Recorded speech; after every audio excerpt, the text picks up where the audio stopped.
Praise the Lord. இயேசுவின் ரத்தம் ஜெயம். தினமும் இயேசு நிகழ்ச்சிக்கு உங்களை கர்த்தராகிய இயேசு கிறிஸ்துவின் நாமத்தில் வரவேற்கிறேன். செய்தியின் தலைப்பு புருஷராயிருங்கள். ஆதார வசனம் யோபு 38:3. இப்போதும் புருஷனைப் போல இடைகட்டிக்கொள்.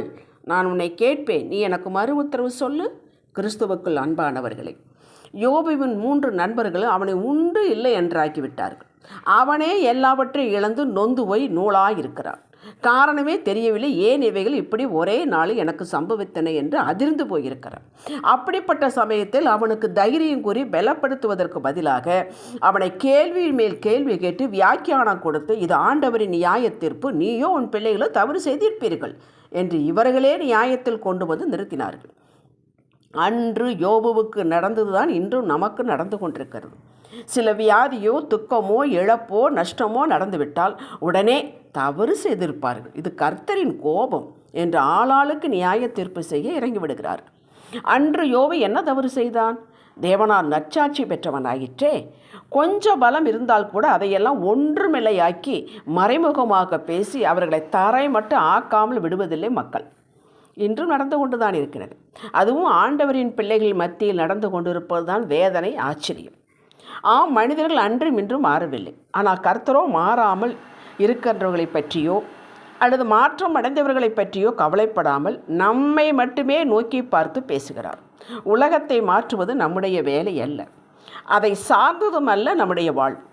கர்த்தர் நம்மை நேருக்கு நேர் பார்த்து பி எ மேன், புருஷனை போல் இடைகட்டிக்கொள் என்கிறார்.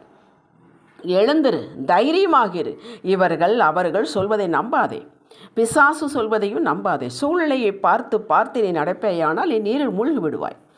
தைரியமாக தண்ணீரில் காலெடுத்து வைத்து நடக்க ஆரம்பித்தாயே, அப்படியே என்னை மட்டும் பார்த்து நடந்து வா, நான் தான் உன் பலன் என்கிறார். யோபு 38-39 2 அதிகாரங்களை நேரம் எடுத்து படித்து தியானித்து பாருங்கள். புல்லுக்கு கூட தைரியம் வீரியம் பெற்று எழும்பும். அப்படி கேள்விகள் கேட்டு விளக்கம் கொடுக்கிறார். ஒரு சில காரியங்களை மட்டும் கொடுக்கிறேன். கேள்வி கேட்கிறார். மேகத்தை தொங்க விட்டது யார்? தண்ணீரை மேலே மச்சிப்பாவி கட்டி வைத்தது யார்? மின்னலுக்கு பாதையை அமைத்து கொடுத்தது யார்? போர் குதிரையின் வர்ணையை கொடுக்கிறார். வசனம் யோபு 39:19-25 வரை படித்து பாருங்கள். அந்த போர் குதிரையை உண்டாக்கினவர் நான் அல்லவா? அதற்கு குதிரையின் வீரியம், தைரியம், செருக்கு, அதனுடைய அஞ்சாத தன்மை, தயாராக இருக்கும் நிலை, சவால் விடும் கணைப்பு, இவற்றையெல்லாம் எதற்கு சொல்கிறார்? குதிரையையே நான் இப்படி படைத்திருப்பேன் என்றால் உன்னை எப்படி தைரியசாலியாக நான் படைத்திருப்பேன் என்று ஆச்சரியப்படு என்று சொல்ல அல்ல, அதை படைத்த நான் எப்படிப்பட்டவன் என்பதை யோசி. அதற்கு அடுத்தபடி எனது சாயலால் உன்னை படைத்திருக்கிறேன் என்றால் நீ இப்போது யோசி, நீ எப்படிப்பட்டவன் என்பதை. இதுதான் முக்கியம்.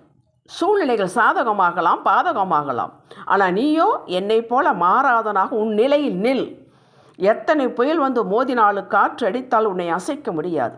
ஏனென்றால் நீ எனக்குள் இருக்கிறாய். அஸ்திவாரம் கண்மலை மேல் போடப்பட்டுள்ளது. நான் உனது வலது பக்கத்தில் இருக்கிறேன். என் கரம் உனது முற்புறத்தில் நெருக்கி வைக்கப்பட்டிருக்கிறது.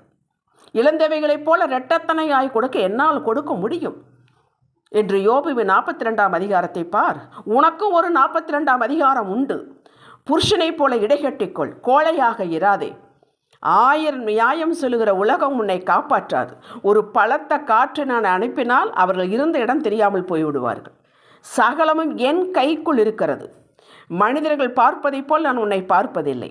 நான் உன்னை எப்படி மாற்ற வேண்டும், ஆக்க வேண்டும், உயர்த்த வேண்டும் என்று என் மனதில் திட்டம் வைத்திருக்கிறேனோ அப்படி அந்த கண்ணோட்டத்தில் பார்க்கிறேன். என் நினைவுகள், வழிகள் உம்மை குறித்து உயர்ந்தவைகள்.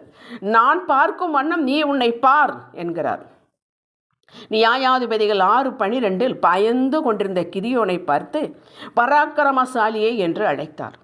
நான் அவனை அப்படி உருவாக்கப் போகிறேன் என்பதாகத்தான் அழைத்தேன். அப்படியே உருவாக்கினேன், அப்படியே உமக்கும் செய்வேன், நமக்கும் செய்வார். பழைய துருத்தியில் புதிய திராட்சரசம் வார்த்து வைக்கக்கூடாது. நீங்கள் புது துருத்தி, புதிய திராட்சரசமாகிய கர்த்தரின் வாக்குத்தத்தங்களை நிரப்பி வையுங்கள். அப்படியே வசனத்தின்படியே நடக்கும். ஜெபிக்கலாம். தகப்பனே, உலகத்தை பார்த்தால் விழுந்து விடுவோம். உம்மையே பார்த்து கொண்டு நடந்தால் நீரின் மீதே நடப்போம். எழும்புவோம், உம்மோடு இணைந்து நடப்போம். இயேசுவே நாமத்தில் பிதாவே, ஆமேன். ஹல்லேலூயா.